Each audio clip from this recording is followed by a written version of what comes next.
घर में मैं मंगल करने जाऊं, अरे पहले खुद का घर तो सुधार, फिर दुनिया सुधारने जाना।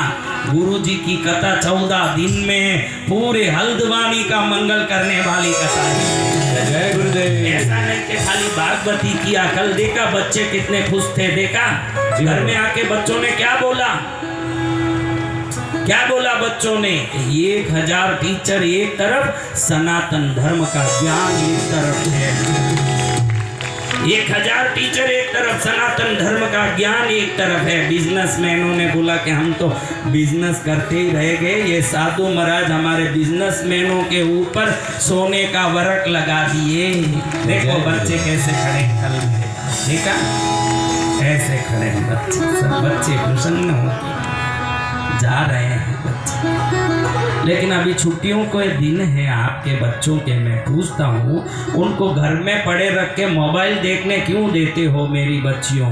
अभी छुट्टियां ही चल रही है ना, तो उनको घर में पटक के क्यों आ रहे हो? जिनके भी बच्चों की छुट्टियां हैं हाथ पकड़ के ले आओ, ताकि थोड़ी माँ का नाम कान में घुसेगा तो कहीं ना कहीं पुण्य करेगा। उन सबको लेके आओ।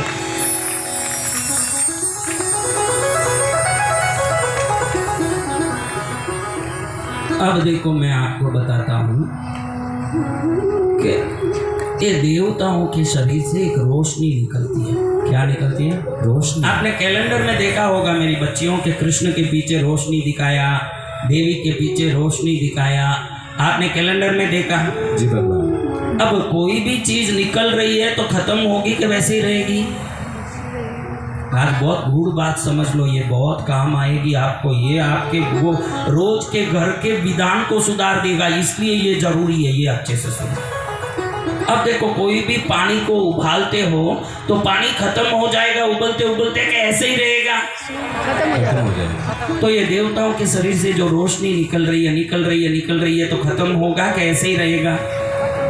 तो ये जो रोशनी खत्म होती है उसी को देव आयु की समाप्ति कहते हैं। देवता को भी अपनी आयु पूरी करनी पड़ती है। कितने वे ब्रह्मा हुए, आपने देखा ना कि कितने ब्रह्मा होते हैं, हर चतुर्युग में ब्रह्मा होते हैं कि नहीं?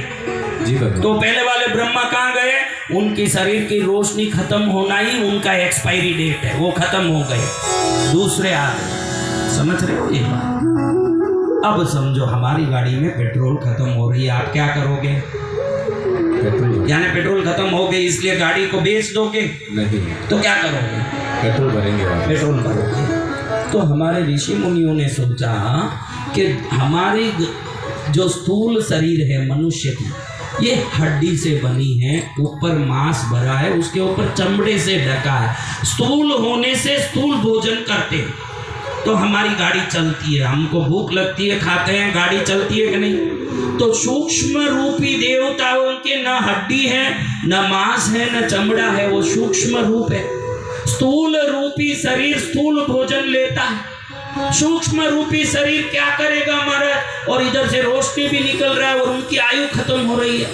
तो ऋषि मुनियों ने सोचा कि स्थूल रूप को स्थूल भोजन मिल रहा है तो सूक्ष्म रूप के लिए कोई तो सूक्ष्म ऊर्जा भोजन बनता होगा। समझ रहे हो? जी भगवान। तो ये चीज कौन सी है जिसको उनके अंदर डालने से उनमें वापस वो ऊर्जा प्रकट हो जाए? जैसे पेट्रोल गाड़ी में डालते हो, क्या होता है हमारा? वापस गाड़ी चलती है।